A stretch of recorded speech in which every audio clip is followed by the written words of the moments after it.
Hello Muskies, welcome back to the channel. So in the last video we talked about the entry level roles that can act as the icebreaker for anyone wanting to step into the AI industry.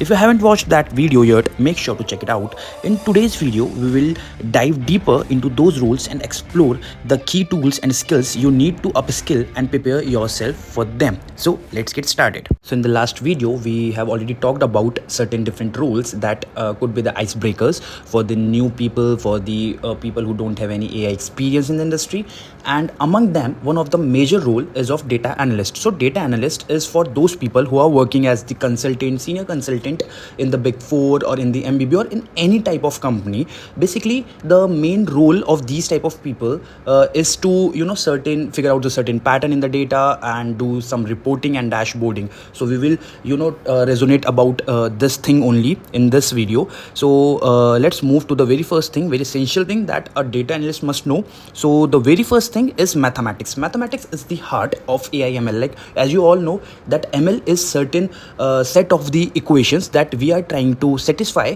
using our historical data. So this is the exact definition of ML. Now in upcoming interviews, if someone asks that what is the difference between AI and ML or what is ML, then this definition suits well for this question. So mathematics is again very important for you guys. If we break mathematics into different parts, then there are certain parts that very important for the data analyst. First is stats. So I am thinking that if you are from analysis background, then your stats maybe is very good, or you already have good command in the stats like standard variance and mean, mode, median, because these are the things, or these are the formulas which help you in analyzing the reporting part or in analyzing the pattern certain, and helps you in dashboarding. So if we talk about the stats, we have mean, and we have mode, and we have median, and also we have standard deviation.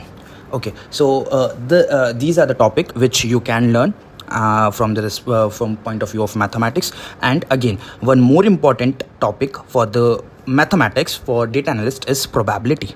So probability is also one of the important topic for this role, that you must know like how things are getting done using the probabilitical formulas and using the probability of the predictions or something like that. I'm not saying that we are going to apply or we are going to learn ML algorithms and everything in this role. No, we can see this as the miscellaneous topic in the upcoming few minutes. In upcoming few minutes we will see definitely for sure, but you must know about the probability and the formulas that used in this. Okay, so the mathematics is very important, and these two topic is especially very important in order to work as the data analyst. Now next, if I talk about is the data collection. So data collection comparatively, like in this image as you can see that how we can collect the data. So यार मतलब data जब हम collect करने के लिए जाते हैं, तो जैसे मैं एक data analyst हूँ and मेरे को data collect करना है, तो बहुत अलग अलग sources होते हैं. Unstructured ways होती है, unstructured ways जैसे photographs हो गई, PDFs हो गई, वहाँ से हमारे को data निकालना है, या फिर हमारे पास structured resources भी होते हैं. Structured resources mainly होते हैं हमारे पास CSV फॉर्मेट में फाइल है, या फिर हमारे पास डेटाबेस के अंदर है, मे बी AWS RDS के अंदर स्टोर है, या फिर कहीं पे भी होस्टेड सर्वर से हमारे को डेटा लेकर आना है, तो हम APIs भी यूज़ करते हैं एंड हम वेब स्क्रैपिंग भी करते हैं. तो अगर आपको मतलब ऐसा इंपॉर्टेंट एक technical role like data analyst का अगर टेक्निकल साइड अपन को जाना है, तो ये सारे पॉइंट्स बहुत इंपॉर्टेंट होने वाले हैं. तो मैं यहाँ पे एक बार लिस्ट डाउन करना चाहूँगा. सबसे पहला है कि आप APIs सीखें, एंड API के अंदर लाइक पाइथन मैंने आपको ऑलरेडी लास्ट वीडियो में भी बताया था. Python is very important. So Python, using Python you can create the APIs, and for that you can learn frameworks like just a second. Okay, so for creating the APIs you can learn frameworks like Fast API, and also or maybe Flask. These are two frameworks that you can learn in the Python for creating the API. So basically, what is API? I will cover this whole topic in the next video, in the upcoming videos, that what is API and what is the main role. But for a shorter reference, you can consider like API is something like Postman. So let's suppose if I want to do something, if I want to traverse from one place to another, a sort of data or something like that, then that piece of code will help me in traversing from A place to B place. So this is the API concept. We will cover this in the upcoming video, not an issue. And after API, we can learn web scraping. So web scraping is also very important part, like we can do this by Python only. Again, this is totally interest based. If you want to scrap data from the website, then only you can go for it. And for that, you can learn Beautiful Soup. It will definitely help you in scrapping the data. And another part is analyzing like CSV files and Excel. And if you have a little bit experience in the data analyst, and then I'm assuming that you are very handy with the Excel sheets and with the CSV. So I'm skipping that, and I'm believing that you guys have good experience in Excel. So आपको वो पता ही होगा कि Excel के अंदर हम कैसे काम करते हैं, CSV के अंदर हम कैसे डेटा को रेंडर करते हैं. बाकी वो अगर आपको Excel के अंदर भी एक शॉर्ट वीडियो चाहिए जिसके अंदर हम बेसिक्स ऑफ Excel देखते हैं for data analyst part, for this technical data analyst part, तो हम उसके ऊपर भी वो एक वीडियो बना देंगे. ओके, सो नेक्स्ट हमारा जो टॉपिक आता है वो आता है डेटा क्लीनअप. ये बहुत इंपॉर्टेंट टॉपिक है. मैं इस पे इसलिए स्टार बनाना चाहूँगा बिकॉज मैंने लास्ट वीडियो में भी आपको बताया था कि जो मॉडल जब हम बनाते हैं, ML के जो भी मॉडल्स बनाते हैं, उसमें हमारे को डेटा फीड करना है वो सबसे पहले क्लीन किया जाता है. उसके अंदर से पैटर्न निकाले जाते हैं, उसको क्लीन किया जाता है. और जो ये रोल है क्लीनिंग का, ये किसको दिया जाता है? ये दिया जाता है जनरली डेटा एनालिस्ट को. Basically data scientist also know this part, तो वो भी कर लेते हैं. Even ML engineers also knows this part, तो वो भी कर देते हैं. बट अगर आप डेटा एनालिस्ट हैं और आपको ये पार्ट आता है, तो ये आपके लिए एक बहुत बड़ा प्लस पॉइंट होने वाला है. I am telling you guys. So data cleanup again, इसके अंदर आप क्या क्या सीख सकते हैं? डेटा क्लीनअप सीखने के लिए आपको सबसे पहले या तो आप जा सकते हैं एक्सेल के साथ, ठीक है, लेकिन हम टेक्निकल डेटा एनालिस्ट की बात कर रहे हैं, तो इसलिए हम लोग चूज़ करेंगे पाइथन. एंड पाइथन के अंदर कौन सी लाइब्रेरी होती है डेटा क्लीनिंग की? पांडास. ठीक है, हम जुपिटर नोटबुक यूज़ करके हम बना सकते हैं. पांडास के ऊपर भी हम प्लान कर चुके हैं ट्यूटोरियल्स, हमारी टीम लगी हुई है उसके अंदर बनाने में. तो definitely you will guys see some sort of videos on the pandas. अब इसके अंदर हमारे को क्या क्या सीखना होता है वो अपन बात कर लेते हैं.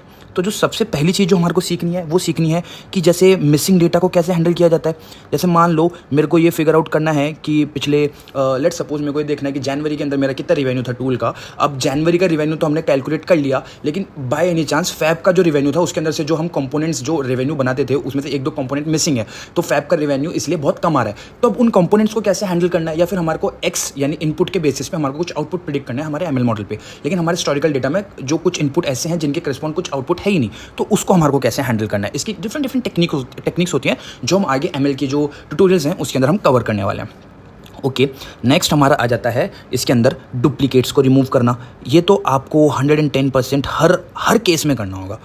तो इसके अंदर क्या होता है कि डुप्लीकेट्स को रिमूव इसलिए किया जाता है ताकि मॉडल को ना एक्स्ट्रा मतलब फालतू की चीज़ें ना मिलनी पड़े.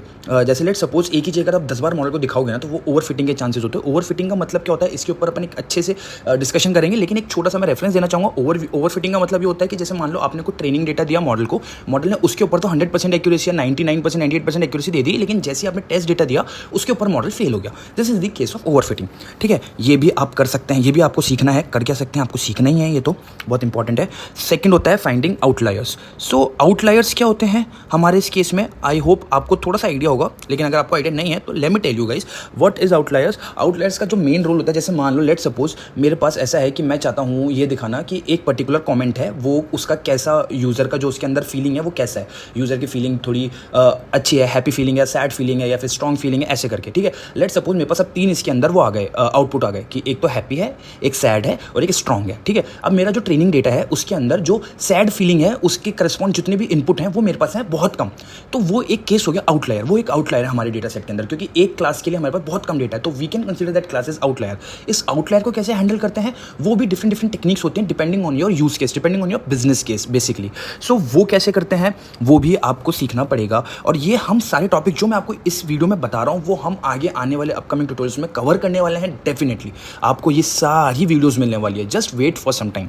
ओके, सो ये एक डेटा क्लीनिंग के अंदर काम आता है। लास्ट पॉइंट जो डेटा क्लीनिंग का है मेरे हिसाब से जो वो आता है डेटा ट्रांसफॉर्मेशन। ये बहुत इंपॉर्टेंट है।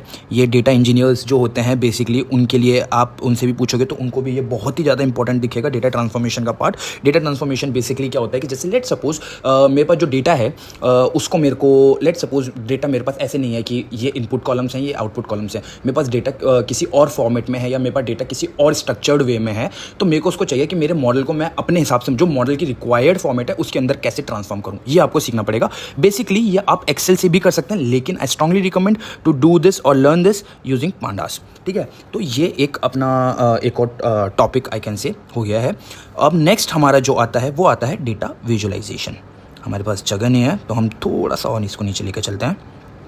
ठीक है, तो डेटा विजुअलाइजेशन क्या होता है, ये आप लोगों ने एक्सेल में बहुत किया होगा, या फिर अगर आप फ्रेशर हैं तो डेटा विजुअलाइजेशन का मतलब होता है कि आपने जो भी एनालिसिस किया है डेटा के ऊपर, जो भी पैटर्न्स आपने फिगर आउट किए हैं, उनको आप थर्ड पार्टी को यानी आपके क्लाइंट को कैसे दिखाते हैं, by by plotting some graphs, by plotting some charts like pie charts, और may be by plotting some reports, dashboarding करके ये आप करते हैं। ठीक है, तो अब इसके जो डेटा विजुअलाइजेशन है इसको भी करने के दो तरीके होते हैं। ठीक है, आप यूजिंग टूल्स आप कर सकते हैं, जैसे एक्सेल के अंदर ही बहुत सारे चार्ट्स के आते हैं तो आप वो सीख सकते हैं। ठीक है, एक होता है कि अपन मतलब एकदम जो स्पेशली डैशबोर्डिंग कर रहे हैं, या फिर अपन मतलब जो एक्सेल बिना एक्सेल के यूज़ करें ग्राफ्स की प्लॉटिंग कर रहे हैं वो कर सकते हैं। तो हम उस वाले पॉइंट पे ज़्यादा फोकस रहेंगे कि हम उसको कैसे कर सकते हैं। ठीक है, आपके जो स्टैटिस्टिकल एनालिसिस होते हैं या फिर आपके जो डिस्क्रिप्टिव एनालिसिस होते हैं, ठीक है, जिसके अंदर अपन स्टैट्स के बेसिस पे या फिर कुछ प्रोबेबिलिटी के बेसिस पे एनालिसिस करते हैं, उसके अंदर ये बहुत ज़्यादा काम आता है। ठीक है, तो अब इसको अपन कैसे कर सकते हैं, इसको अपन कर सकते हैं बाय टूल्स। जैसे टूल्स हो गए लाइक पावर बीआई भी एक बहुत स्ट्रॉन्ग टूल है, बहुत मतलब इसके बहुत फीचर्स हैं जो फ्री हैं जिनको आप यूज़ कर सकते हैं एंड प्रोडक्शन रेडी होते हैं। और नेक्स्ट आता है टैब्लू इज़ वेरी एडवांस यार, मतलब आई मस्ट से कि टैब्लू एक बहुत ही अच्छा है, बहुत ही अच्छा टूल है जिसके अंदर बहुत सारे अपने फीचर्स होते हैं, जिसके अंदर अपन को बहुत सारा एडवांटेज मिलता है अलग अलग चीज़ को प्लॉट करने का, उसके ऊपर डैशबोर्डिंग करने का। नेक्स्ट हमारा जो आता है वो आता है लाइब्रेरीज़, कि हम पाइथन लाइब्रेरीज़ यूज़ करके कैसे उसको इम्प्लीमेंट कर सकते हैं। ठीक है, तो जो पाइथन लाइब्रेरीज़ हैं फॉर विजुअलाइजेशन वो अपनी सबसे इंपॉर्टेंट आती है मैटप्लॉटलिब। मैं आपको कह रहा हूँ ये जो लाइब्रेरी है ना ये बहुत इंपॉर्टेंट होने वाली है, इसको मैं डबल स्टार करूँगा, क्योंकि इस लाइब्रेरी के बेसिस पे आप इतने अच्छे अच्छे ग्राफ्स बना सकते हैं। इसके यूज़ करके आप लॉगरिथमिक ग्राफ्स बना सकते हैं, जहाँ पे आपका टूल का रेवेन्यू 100 करोड़ 1000 करोड़ से उनको भी आप इजीली प्लॉट कर सकते हैं और पैटर्न्स निकाल सकते हैं और अच्छे से आप है ना मतलब एनालाइज कर सकते हैं। ठीक है, नेक्स्ट अपना आता है सीबॉन भी बहुत अच्छी होती है लाइब्रेरी, और भी बहुत लाइब्रेरीज़ हैं जैसे ggplot होती है, लेकिन ये दो लाइब्रेरीज़ मैं कहूँगा, ये दोनों लाइब्रेरीज़ ना बहुत ही ज़्यादा ग्राफिकली स्ट्रॉन्ग होती है। इनके अंदर आप ना बहुत सारी चीज़ें कर सकते हो। ठीक है, बहुत सारे आप इसके अंदर चाहे चार्ट मान लीजिए, चाहे आप ग्राफ्स प्लॉट कर सकते हो, बहुत सारी चीज़ें कर सकते हो। अब इनको यूज़ करके आपको कौन सी प्लॉटिंग करनी है, कौन सी प्लॉटिंग सीखनी है बेसिकली वो मैं आपको बताऊँगा। मैं और एक बार और इसके अंदर डीप डाउन जाऊँगा, क्योंकि मैंने बताया था हम बहुत डीप डाउन जाने वाले हैं इसके अंदर। तो इसके अंदर आप कौन कौन से चार्ट सीख सकते हैं, इसके अंदर आप सीख सकते हैं बार चार्ट, जो मतलब आई होप ये सबसे कॉमन होते हैं। ठीक है, और आप सीख सकते हैं लाइन चार्ट्स जिसके अंदर अपन लाइन प्लॉट करते हैं, और अपन सीख सकते हैं इसके अंदर स्कैटर प्लॉट तो आई होप आप सब ने मैथमेटिक्स की क्लास में बहुत किया होगा। लाइक ये वन ऑफ द बेस्ट होता है स्टैटिस्टिक्स के अंदर, ये सबसे ज़्यादा यूज़ होने वाला है। नेक्स्ट अपन चलते हैं लाइक हीट मैप के पास। हीट मैप्स जो होते हैं जो आपको कलर के बेसिस पे बताते हैं कि कहाँ पे क्या ज़्यादा इंपॉर्टेंट है। नेक्स्ट अपन चलते हैं पाई चार्ट के ऊपर। पाई चार्ट्स अगेन 360 डिग्री को डिवाइड करते हैं अपन डिफरेंट परसेंटेजेस के ऊपर। और अपना जो सबसे इंपॉर्टेंट है लास्ट वो होता है हिस्टोग्राम्स। तो ये कुछ चार्ट के टाइप्स हैं जो आप सीख सकते हो इन दोनों लाइब्रेरीज को यूज़ करके प्लॉट करने का। ठीक है, ये भी बहुत important one of the important मतलब इंटरव्यू के हिसाब से अगर अपन देखें तो अपन अगर टारगेट करें तो ये बहुत इंपॉर्टेंट सारे टॉपिक्स होते हैं। नेक्स्ट अब अपना जो है वो है रिपोर्टिंग एंड डैशबोर्डिंग। ठीक है, अब रिपोर्टिंग एंड डैशबोर्डिंग जो आता है वो हमने ऑल्दो कवर कर लिया है इसी के अंदर विजुअलाइजेशन के अंदर ही, लेकिन मैंने इसको अलग से क्यों लिया, इसका एक रीज़न है। बिकॉज आपने बहुत सारे ऐसे ओपनिंग्स देखे होंगे जिसके अंदर आता है पावर बीआई डेवलपर या टैब्ल्यू एक्सपर्ट। ठीक है, तो इसलिए मैं चाहता था कि इसको ना मैं अलग से भी एक बार बताऊं कि इसके अंदर अपन क्या क्या चीज़ें कर सकते हैं, क्या क्या अपने पास रिपोर्टिंग एंड डैशबोर्डिंग के अंदर टूल्स अवेलेबल हैं, क्या क्या अपन लैंग्वेजेस यूज़ कर सकते हैं। ठीक है, तो रिपोर्टिंग एंड डैशबोर्डिंग के लिए जैसा कि मैंने अभी बताया आपको आप पावर BI तो बिल्कुल ही सीख ही सकते हैं। सेकंड आप सीख सकते हैं टैबल्यू। थर्ड एक और मैं कहूँगा कि टूल होता है, दैट इज़ डेटा लैब। ठीक है, डेटा लैब भी बहुत अच्छा टूल है और आप इसके अंदर बहुत सारी चीज़ें मतलब लिख सकते हैं, बहुत सारी चीज़ें एनालाइज कर सकते हैं, बहुत सारा आप इसके अंदर कर सकते हैं। एक आपने आई डोंट नो किसी ने सुना होगा या नहीं सुना होगा, बहुत एडवांस टूल है और बहुत हैवी टूल भी है, विच इज़ मैटलैब। मैटलैब इसके अंदर हर चीज़ मैट्रिक्स की फॉर्मेट के अंदर कंसीडर की जाती है। ये जनरली ये जो टूल है ये काफ़ी हैवी होता है। इसके अंदर अपन सिग्नल्स को प्लॉट करते हैं। जो ईसी वाले बंदे हैं वो रेजोनेट कर रहे होंगे मेरे साथ। एनालॉग एंड डिजिटल सिग्नल्स को अपन इसके अंदर प्लॉट करते हैं, अपन उनके बीच का पैटर्न्स एनालाइज करते हैं, नॉइस रिमूव करने की कोशिश करते हैं। लेकिन इनको यूज़ करके हम बहुत एडवांस लेवल के ग्राफ्स प्लॉट कर सकते हैं कॉम्प्लेक्स डेटा के साथ। तो अगर आपके पास थोड़ी सी बैंडविड्थ है तो आई मस्ट से ये आपको रिज्यूमे में बहुत प्लस पॉइंट देने वाला है। I am telling you guys, ये आपको ना बहुत अच्छे रोल्स क्रैक करने वाला है। नेक्स्ट जो हमारा लास्ट है वो है एडवांस ML टॉपिक्स। सो अब इसके अंदर क्या दिक्कत है, इसके अंदर ये है कि जैसे बहुत से ऐसे लोग होते हैं जिनको कोडिंग से मतलब लाइक फोबिया टाइप होता है। तो for those people I must say कि है ना, ये चीज़ें आप चाहो तो आप अवॉइड भी कर सकते हो, ये वाला टॉपिक आप चाहो तो, क्योंकि ये पूरा जो मैंने अभी तक बताया उसके अंदर आपका डेटा एनालिसिस पूरा कवर हो जाएगा। डेटा एनालिस्ट का जो रोल है वो पूरा कवर हो जाएगा। ये आपको सिर्फ आपके रिज्यूमे को एक प्लस पॉइंट देने के लिए है। अगर आपको सीखना है, आपको चीज़ें सीखनी है, आपको एक प्लस में रहना है तो आप ये सीख सकते हैं। इसके अंदर सबसे पहली जो चीज़ आती है वो आती है ML की। ठीक है, ML के अंदर आप मतलब जो मशीन लर्निंग के जो टेक्निक्स होती हैं, जो लर्निंग्स होती हैं, आप उनके ऊपर जा सकते हैं, आप उनके ऊपर आइडिया ले सकते हैं कि क्या क्या लर्निंग्स होती है। मैं एक बार लिस्ट डाउन करना चाहूँगा। एक होती है supervised learning, sorry just a second,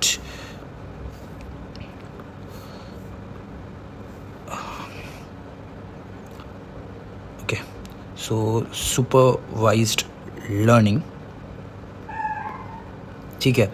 एक होती है सिमिलरली अनसुपरवाइज्ड लर्निंग और एक होती है हमारे पास रीइंफोर्समेंट लर्निंग। मैं नहीं जाऊंगा पूरा इनके बारे में बताना, because you know being an ML enthusiast मैं तो चाहता हूं कि आपको इसी वीडियो में सब बता दूं, लेकिन ऑलरेडी ये वीडियो बहुत लंबी हो गई तो इसको हम ज़्यादा लंबा नहीं खींचेंगे, इसलिए इसको जल्दी रैप अप करके हम आगे की वीडियोस पे बढ़ेंगे। तो ये 3 टॉपिक्स आप सीख सकते हैं। इसके अंदर बहुत अच्छे एल्गोरिदम्स हैं जिसके ऊपर आप जा सकते हैं। इफ़ यू वांट, मैं आने वाले जो ML इंजीनियर्स के लिए जो अपन डीप डाइव करने वाले हैं उनके अंदर मैं सब कवर करूँगा कौन कौन से एल्गोरिदम्स हैं। नेक्स्ट आप सीख सकते हैं deep learning. Deep learning again बहुत इंपॉर्टेंट है और आपको ये मैं कह रहा हूँ आपको बहुत ज़्यादा प्लस पॉइंट देने वाली है आपके रिज्यूमे के अंदर। डीप लर्निंग के अंदर आप न्यूरल नेटवर्क्स सीख सकते हैं। न्यूरल नेटवर्क्स के अंदर भी बहुत सारी टाइप्स होते हैं। CNN होते हैं, RNN होते हैं, RCNNs होते हैं, बहुत सारी चीज़ें होती हैं। बेसिकली इनके फ्रेमवर्क्स होते हैं सबको बनाने के, जो आप सीख सकते हैं। इसके अलावा आप लोग सीख सकते हैं कि NLP NLP क्या होते हैं, नेचुरल लैंग्वेज प्रोसेसिंग कैसे होता है। इसके अलावा आप सीख सकते हैं कंप्यूटर विजन के बारे में, सीख सकते हैं कंप्यूटर विजन में एक्चुअली कैसे काम करती हैं चीज़ें। एंड जो लास्ट है, जो इसको कंसीडर करते हैं अपन, जो सबसे लास्ट पार्ट है वो होता है बिग डेटा। तो बिग डेटा ना थ्रू आउट बहुत ज़्यादा इसकी डिमांड पहले बहुत हुआ करती थी। बिग डेटा डेवलपर की हडूप इन पे काम करने वाली, जब से Amazon S3 एंड ये सब आए हैं तब से इनकी थोड़ी सी कम हो गई। लेकिन अगेन आप अगर नॉलेज के अंदर +1 जाओगे तो कभी भी आपको है ना मतलब ऐसे सोचना नहीं पड़ेगा किसी भी चीज़ के लिए। तो इसको भी आप पढ़ सकते हैं। इसके बेसिक कॉन्सेप्ट्स होते हैं, जो बिग डेटा के कॉन्सेप्ट्स होते हैं कि डेटा स्टोरेज सॉल्यूशंस कैसे होते हैं, कैसे डेटा स्टोरेज सॉल्यूशंस को अपन डिज़ाइन करते हैं या कैसे होते हैं, उनके क्या फ्रेमवर्क्स होते हैं। एंड अपन हडूप के बारे में पढ़ सकते हैं कि व्हाट इज़ बेसिकली हडूप कैसे काम करता है। ठीक है, अपन सीख सकते हैं पैरेलल प्रोसेसिंग, सीख सकते हैं हम लोग कि पैरेलल प्रोसेसिंग के अंदर कैसे चीज़ें काम करती हैं। एंड लास्ट इसके अंदर हम सीख सकते हैं मैप रिड्यूस। ये बहुत इंपॉर्टेंट टॉपिक था, ये बहुत सारे लोगों ने अपने कॉलेज टाइम में भी पढ़ा होगा। ये भी एक बहुत इंपॉर्टेंट टॉपिक है जिसके दम पे आप बिग डेटा को बिग डेटा के बारे में पढ़ सकते हैं, चीज़ें सीख सकते हैं, मतलब बेसिकली बिग डेटा की। तो thank you so much guys, ये हमारी वीडियो थी अराउंड डेटा एनालिस्ट पोस्ट। अभी हम और भी वीडियोस डालने वाले हैं जिसमें हम ML engineer and AI engineer के लिए डीप डाइव करेंगे, फिर उसके बाद डेटा साइंटिस्ट के लिए करेंगे, उसके बाद जेन AI के लिए करेंगे, प्रॉम्प्ट इंजीनियर के लिए करेंगे।